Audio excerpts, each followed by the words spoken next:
Welcome to special drive. Pahalgam ఉగ్రదాడితో పాకిస్తాన్ పరిస్థితి పతనానికి చేరువైంది. పాకిస్తాన్ను ఆర్థికంగా ఏకాకి చేసే దిశగా భారత్ చర్యలు వేగవంతం చేసింది. లష్కరే వంటి ఉగ్ర సంస్థలకు ఫండింగ్ చేస్తున్నందుకు తగిన శిక్ష పడేలా భారత్ ప్రయత్నిస్తుంది. తాజాగా ఆర్థిక చర్యల కార్యదళం ఫైనాన్షియల్ యాక్షన్ టాస్క్ ఫోర్స్లో కూడా పాక్ను తిరిగి గ్రే లిస్టులో చేర్చేందుకు చర్యలు మొదలుపెట్టింది. ప్రస్తుతం ఐఎంఎఫ్ నిధుల కోసం పాక్ చేస్తున్న ప్రయత్నాలకు గండి కొట్టాలంటే ఎఫ్ఏటిఎఫ్ చర్యలే కీలకంగా మారాయి. ఈసారి ఎఫ్ఏటిఎఫ్ భేటీలో పాక్పై నిఘాను పెంచాలన్న ప్రతిపాదన భారత్ తీసుకొచ్చే అవకాశం ఉంది. వాస్తవానికి దీనిని గ్రే లిస్టుగా పేర్కొంటారు. ఈ జాబితాలో కొన్నేళ్ల పాటు ఉన్న తర్వాత పాక్ 2022లో బయటపడింది. నాడు మనీ లాండరింగ్, టెర్రర్ ఫైనాన్స్ను అడ్డుకోవడానికి తీసుకుంటున్న చర్యలను చూపించి ఊరట పొందింది. అయితే ఇప్పుడున్న పరిస్థితుల దృష్ట్యా మాత్రం పాక్ పతనం ఖాయం.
భారత్ను ఆర్థికంగా దెబ్బతీయడానికి పాక్ టెర్రర్ ఫైనాన్సింగ్, మనీ లాండరింగ్కు సహకరించిందన్న ఆధారాలు భారత్ వద్ద ఉన్నట్లు ఎఫ్ఏటిఎఫ్లో గతంలో పాల్గొన్న ఓ అధికారి తెలిపారు. వాటిని ప్రపంచ వేదికపై అవసరమైనప్పుడు బయట పెట్టాలన్నారు. ఎఫ్ఏటిఎఫ్లో భారత్ సభ్యదేశం. ఇక పాకిస్తాన్ మాత్రం Asia pacific group of money లాండరింగ్లో ఓ భాగం. రానున్న రోజుల్లో పాక్కు ఆర్థిక ప్యాకేజీపై ఐఎంఎఫ్ అంతర్జాతీయ ద్రవ్యనిధి బోర్డు సమావేశంలో కూడా భారత్ ఈ అంశాన్ని లేవనెత్తనుంది. పెహల్గాం దాడి నేపథ్యంలో పాక్కు ఆర్థిక ప్యాకేజీని ఇవ్వడాన్ని భారత్ వ్యతిరేకించింది. ఐఎంఎఫ్ బోర్డు ఎఫ్ఏటిఎఫ్ ఎదుట పెట్టేందుకు ఇప్పటికే ఆధారాలు సేకరించాము.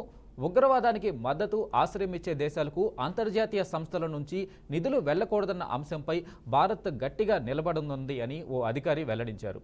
ఇక ఈ ఏడాది ప్రారంభంలో ఎఫ్ఏటిఎఫ్ సమీక్ష సమయానికి 3 దేశాలు బ్లాక్ లిస్టులో, 25 దేశాలు గ్రే లిస్టులో ఉన్నాయి.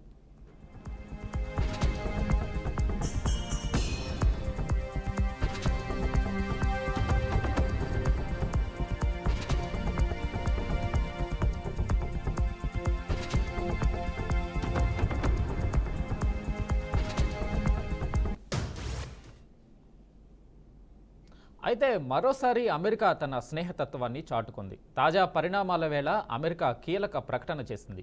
ఉగ్రవాదానికి వ్యతిరేకంగా న్యూఢిల్లీ చేసే పోరాటానికి తాము అండగా ఉంటామని పునరుద్ఘాటించింది. ఈ మేరకు అగ్రరాజ్య ప్రతినిధుల సభ స్పీకర్ మైక్ జాన్సన్ వెల్లడించారు. ఉగ్రవాదానికి వ్యతిరేకంగా భారత్ బలంగా నిలబడాలి. అందుకోసం న్యూఢిల్లీ చేసే అన్ని ప్రయత్నాలకు మేం మద్దతు అందిస్తాం. ఉగ్రవాదంపై పోరాటం కోసం భారత్కు శక్తి వనరులతో సహకారం అందిస్తాం.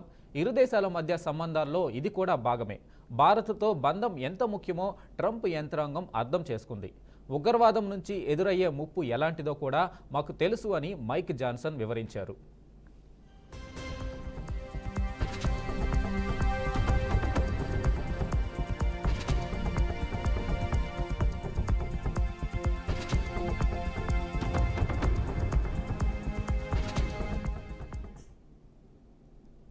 ఈ విషయంలోనూ గతంలోనూ అగ్రరాజ్యం భారత్కు మద్దతుగా నిలిచిన సంగతి తెలిసిందే.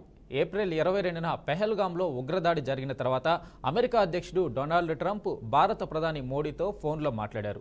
ఉగ్రదాడిని తీవ్రంగా ఖండించిన ట్రంప్ ఈ దుశ్చర్యకు పాల్పడిన వారికి శిక్ష పడేలా తీసుకునే చర్యలకు సహకారం అందిస్తామన్నారు. ఉగ్రవాద పోరులో ఇరు దేశాలు కలిసి పోరాడతాయని అగ్రరాజ్యాధినేత ట్రంప్ తెలిపారు.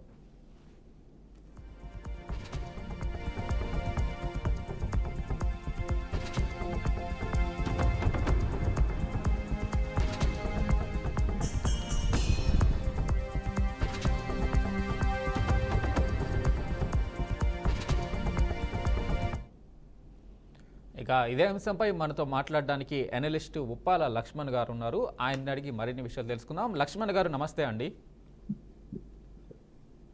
సార్ నమస్తే సార్. సార్ వినిపిస్తుందా లక్ష్మణ్ గారు?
పెహల్గాం ఉగ్రదాడితో పాకిస్తాన్ పరిస్థితి పతనానికి చేరువైంది. పాకిస్తాన్ను ఆర్థికంగా ఏకాకి చేసే దిశగా భారత్ చర్యలు వేగవంతం చేసింది. లష్కరే వంటి ఉగ్ర సంస్థలకు ఫండింగ్ చేస్తున్నందుకు తగిన శిక్ష పడేలా భారత్ ప్రయత్నిస్తుంది.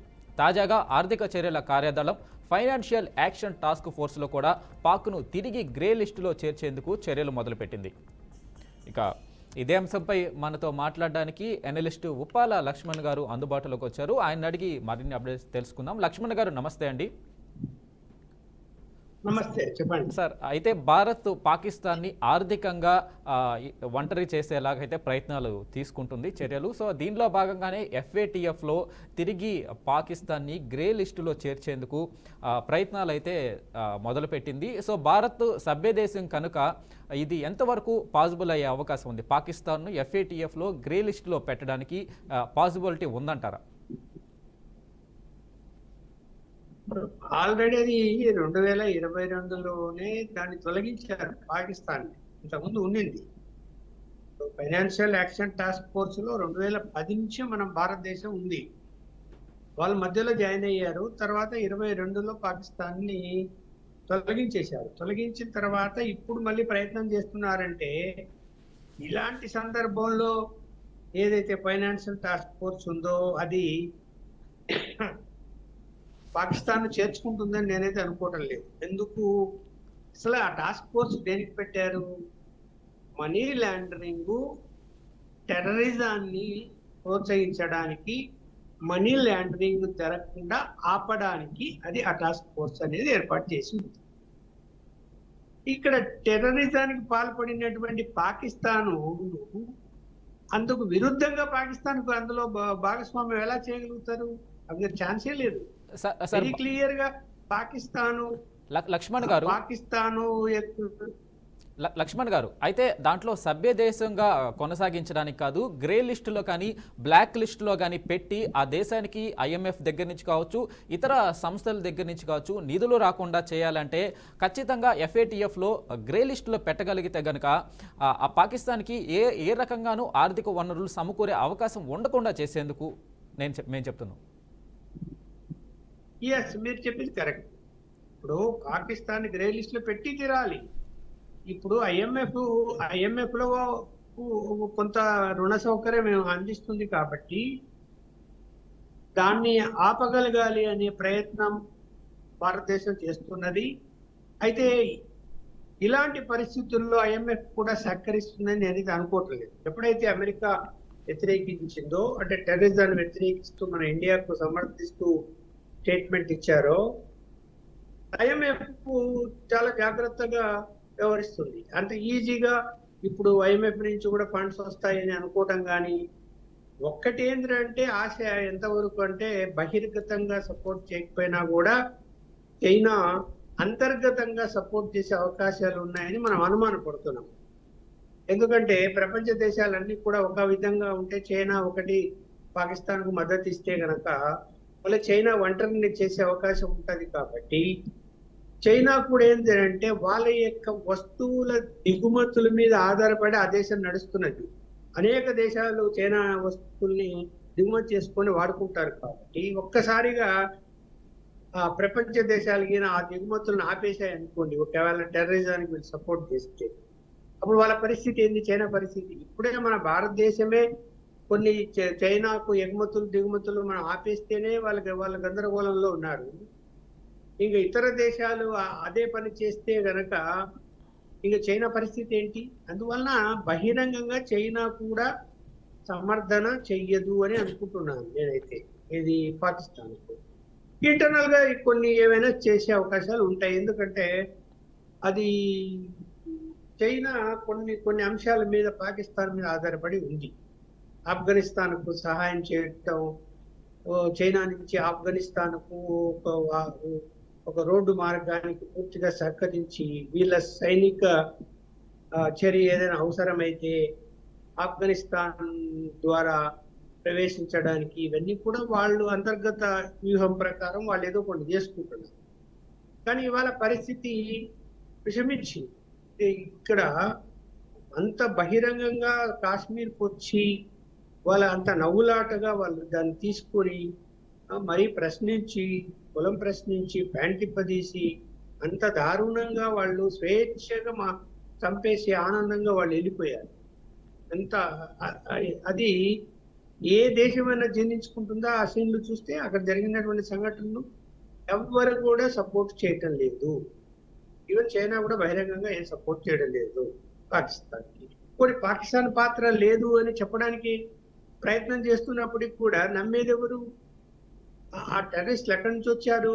వెరీ క్లియర్ గా పిఓకు నుంచి వచ్చారు. పిఓకులో టెర్రరిస్టుల యొక్క శిబిరాలు ఉన్నాయని అందరికీ తెలుసు, అమెరికా కూడా తెలుసు, చైనా కూడా తెలుసు. అక్కడ శిబిరాలు నడుపుతున్నారు, శిక్షణ ఇస్తున్నారు అని చెప్పి. మళ్ళీ అలాంటి పరిస్థితుల్లో ఎలా నమ్ముతారు పాకిస్తాన్ని? కాబట్టి నమ్మే పరిస్థితి అయితే లేదు. ఆర్థికంగా దిగ్బంధనం అయితే చేయడం జరుగుతుంది. అది జరగాలి కూడా పాకిస్తాన్కి. ఇప్పుడే అది అక్కడ ఉన్న ఆర్థిక పరిస్థితుల దృష్ట్యా ధరలన్నీ పెరిగిపోయి ప్రజల ఆహాకారాలు చేస్తున్నారు అక్కడ. ఇంకా మరీ రాను రాను విషమించే పరిస్థితే వస్తుంది. ఏం చేయాలి అని చెప్పి బాగా డబ్బున్నటువంటి వ్యక్తులందరూ కూడా అరబ్ కంట్రీస్ కు, లండన్, ప్యారిస్లకు వెళ్ళిపోతున్నారు. అక్కడి నుంచి పాకిస్తాన్ వదిలేసి సైనికులు కూడా సెలవులు పెట్టి వెళ్ళిపోతున్నారు. ఉన్న ఒక సమాచారం మేరకు ఏంటంటే, ముందు సైనికులు వాళ్ళ యొక్క కుటుంబ సభ్యులందరినీ కూడా పాకిస్తాన్ దాటించి ఇతర దేశాలకు పంపించారని, అరబ్ కంట్రీస్ కానీ లండన్కు కానీ పంపించారనే వార్తలు కూడా వస్తున్నాయి. మళ్ళీ ఇలాంటి భయమైన పరిస్థితుల్లో వాళ్ళు ఉంటూ కూడా ఇంకా కొంతమంది ఆ ప్రభుత్వ పాలనలో ఉన్నటువంటి అక్కడ వ్యక్తులు మన మీద ఇంకా ఎదురుదాడి చేస్తాము, నాశనం చేస్తాము అనే పద్ధతిలో వాళ్ళు మాట్లాడతారు. చూడాలి ఏం జరుగుతుంది అనేది. ఇప్పుడు మనమైతే రోజు రోజుకు అన్ని ఏర్పాట్లు చేసుకుంటూ అన్ని జాగ్రత్తలు తీసుకుంటూ వస్తున్నాము. సరే వాళ్ళు మన మిసైల్ పేల్చారు. అది ప్రపంచ దేశాలన్నీ కూడా వ్యతిరేకిస్తున్నాయి. ఎందుకు మీరు మిసైల్ పేల్చి ఇంకా రెచ్చగొడుతున్నారు ఇండియాను అని.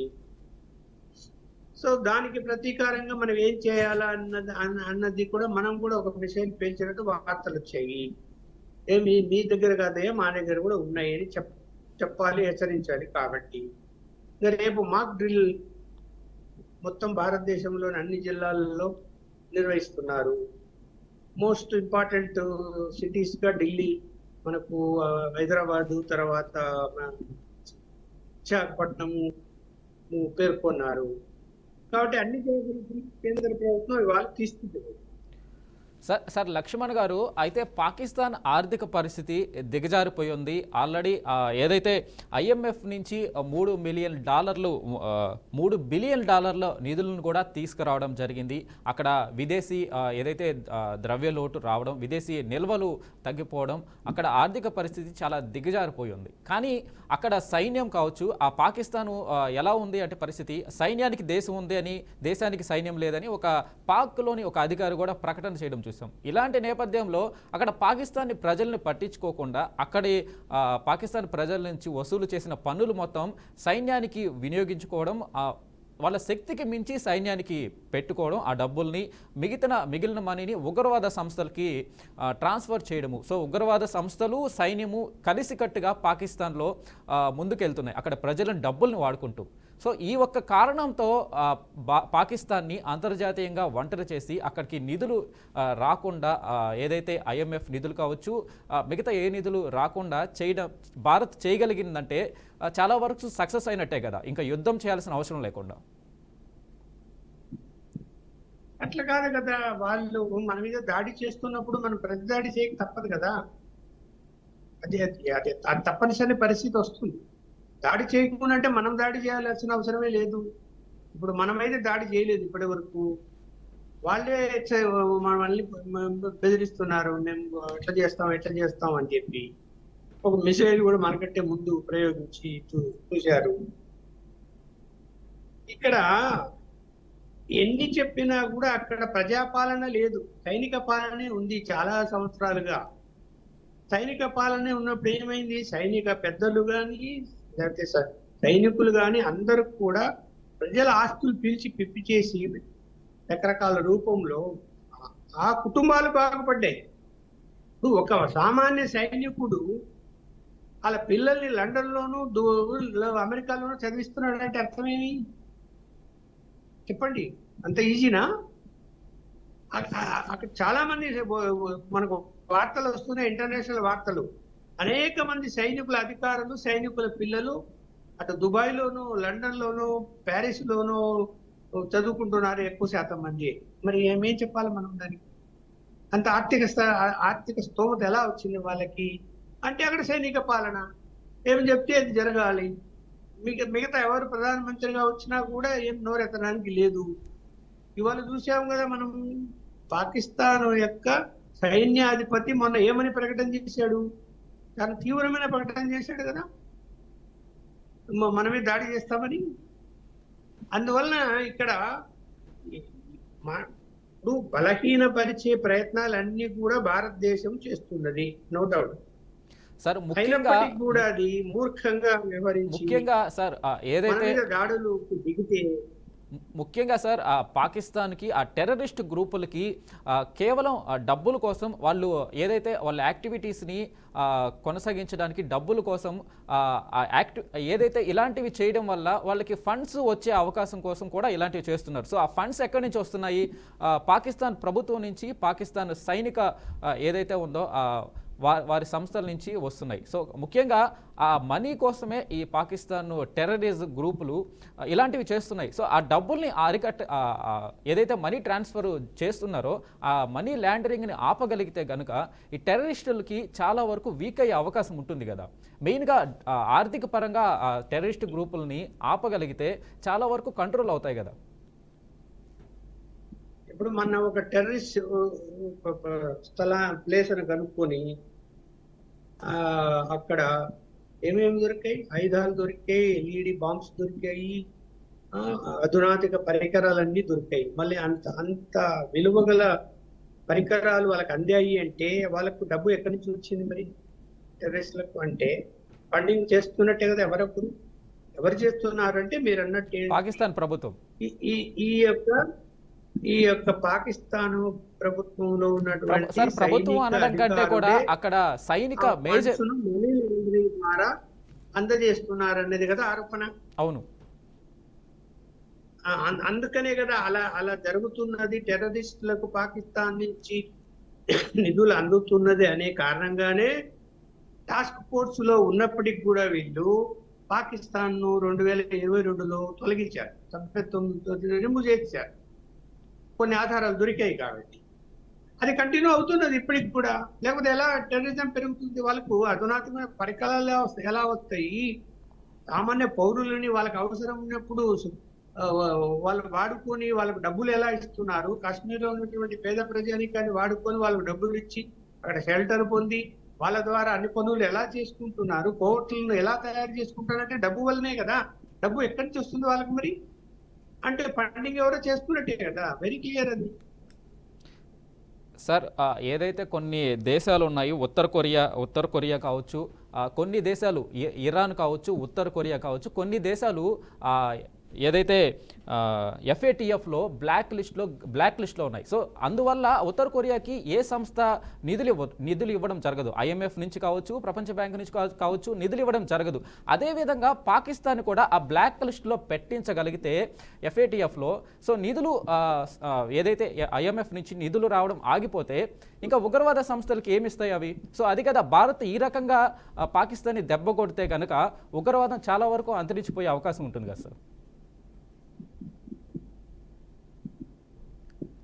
బ్లాక్ లిస్ట్ లో FATFలో బ్లాక్ లిస్ట్ లో పెట్టించగలిగితే IMF నిధులు ఇవ్వనంత మాత్రాన ఉగ్రవాదం ఆగిపోతుందో మనం చెప్పలేము. ఎందుకంటే వాళ్ళు అప్పుల పాలైనా లేకపోతే ప్రజల సొమ్ము, ఇప్పుడు డబ్బులు లేవనుకోండి, ధరలు పెంచేసి ప్రజల సొమ్మును పిప్పి చేసి ఆ నిధులను ఖచ్చితంగా టెర్రరిస్టులకు పంపిస్తారు సైనిక అధికారులు. మరి ఇది ఎట్లా అవుతుంది? అది ఆగాలి అంటే వాళ్ళు ముందు ఈ టెర్రరిస్టులకు శిక్షణ ఇచ్చి వాళ్ళని ప్రోత్సహించేది ఆ విధానాన్ని మానుకోవాలి. అది మానుకోరు వాళ్ళు. అది మానుకుంటే తప్ప అది మానుకుంటే ఆగిపోతుంది ఆటోమేటిక్గా. ఫండ్స్ ఇవ్వడం మానేయాలి, శిక్షణ ఇవ్వడం మానేయాలి, టెర్రరిజం అవసరమే లేదు అనుకోవాలి. అనుకుంటే సేఫ్ సైడ్ లో ఉంటుంది ఆ దేశం కూడా. లేకపోతే ఏమైపోతుంది, ఇక్కడ ప్రపంచవ్యాప్తంగా ఎందుకు ఇవాళ పాకిస్తాను టెర్రరిస్ట్ దేశంగా భావిస్తున్నారు అన్ని దేశాలు?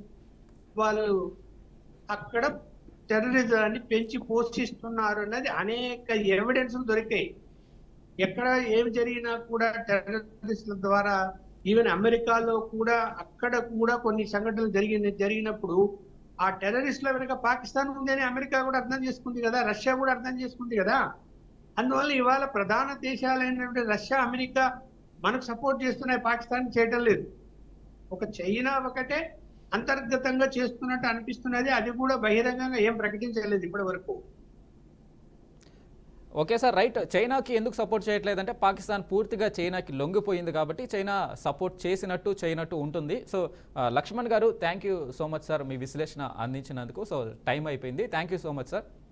సో అయితే FATFలో పాకిస్తాన్ని బ్లాక్ లిస్ట్లో కానీ గ్రే లిస్ట్లో పెట్టే దిశగా అయితే భారత్ అడుగులు ముందుకు వేస్తుంది. దీని ద్వారా పాకిస్తాన్కి నిధులు రాకుండా చేయడం, భారత్ ఒక పాకిస్తాన్ని కోలుకొని దెబ్బ కొట్టే విధంగా అయితే భారత్ చర్యలు తీసుకుంటున్నట్టుగా మనకు తెలుస్తూ ఉంది. సో ఇది ఇవాల్టి special drive. Keep watching BRK news.